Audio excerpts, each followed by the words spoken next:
अगर हिटलर दूसरा विश्व युद्ध जीत जाता तो क्या भारत पहले ही आज़ाद हो जाता? आइए जानते हैं।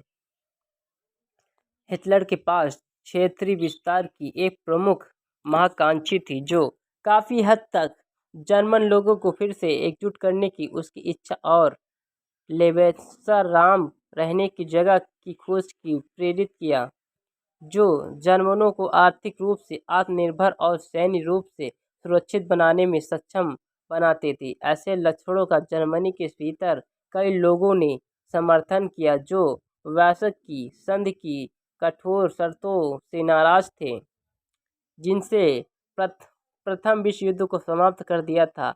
विभिन्न तरीकों से ये 1938-1939 में थोड़े प्रतिरोध के साथ ऑस्ट्रिया और चेकोस्लोवाकिया को अपने कब्जे में करने के सक्षम था।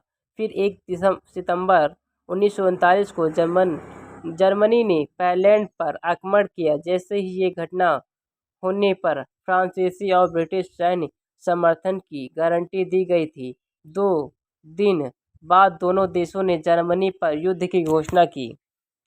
हिटलर की ऐतिहासिक महत्व बहुत अधिक था, एक ऐसा शब्द जिसका अर्थ सकारात्मक निर्णय नहीं है, क्योंकि उसके कार्य ने दुनिया की दशा बदल दी थी।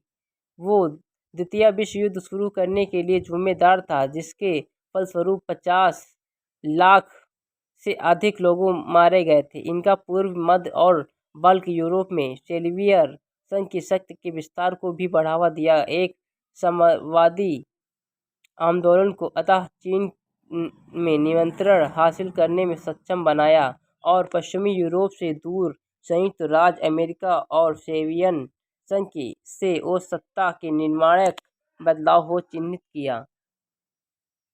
इसके अलावा हिटलर हेलीकॉप्टर के लिए जिम्मेदार था, जिससे वो 6 मिलियन यहूदियों को यानी 6 लाख यहूदियों को लाखों अन्य लोगों को राज्य से पराजित किया और हत्या करा दी। हिटलर सत्ता में आने के इतिहास 1919 से शुरू होता है, जब वो जर्मन वर्कर पार्टी में शामिल हो गया, जो बाद में नाजी पार्टी बन गई। अपनी व्यक्तिगत कला और दुष्प्रचार के दौरान इस्तेमाल वो जल्द ही उसका नेता बन गया। हिटलर ने महामंदी के दौरान अशांति का फायदा उठाने देश भर में लोकप्रियता हासिल की और 1932 में वो राष्ट्रपति पद की दौड़ में दूसरे स्थान पर रहा। हिटलर के विभिन्न दांव-पेचों के फलस्वरूप विजेता पॉल वन हिंडलबर्ग को जनवरी 1933 में चांसलर नियुक्त किया गया। अगले महीने रेखस्टैग में आग लगी। इसके बाद स्वतंत्रता की सभी गारंटी को दरकिनार करने वाले एक फरमान के जरिए बहाना मुआवजा कराया गया। फिर 23 मार्च को सक्षम अधिनियम पारित किया गया, जिससे हिटलर को पूर्ण अधिकार मिल गया। जब 2 अगस्त 1934 को हेडवाल्ट की मृत्यु हुई तो चार्ल्स और राष्ट्रपति को मिला दिया गया और हिटलर ने पूर्व नेता के रूप में अपना पद सुरक्षित रखा। जैसे ही सोवियत सेना बर्लिन की मध्य में दाखिल हुई, हिटलर ने 30 अप्रैल 1945 को अपने भूमिगत बंकर में आत्महत्या कर ली। हालांकि उसकी मौत के तीसरे बारे में कुछ अटकलें हैं, लेकिन व्यापक रूप से माना जाता है कि वो खुद को गोली मार ली थी। वैसा ब्रायन, जिसमें उसने हाल ही में शादी की थी, ने भी अपनी जान ले ली। उसकी इच्छा अनुसार दोनों शवों को जला दिया गया और दफना दिया गया।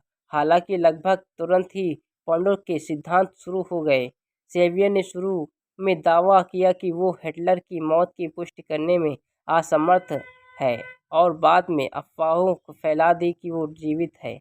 हालांकि बाद की रिपोर्टों के अनुसार सोवियत ने उसके जले हुए अवशेष बरामद किए, जिनकी पहचान दांत अभिलेख के मध्य से की गई।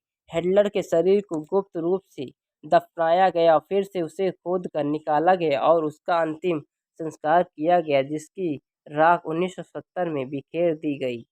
अगर आप हमारे चैनल पर नए तो चैनल को सब्सक्राइब करें, कमेंट करें, लाइक करें, शेयर करें, बेल आइकन दबाना ना भूलें।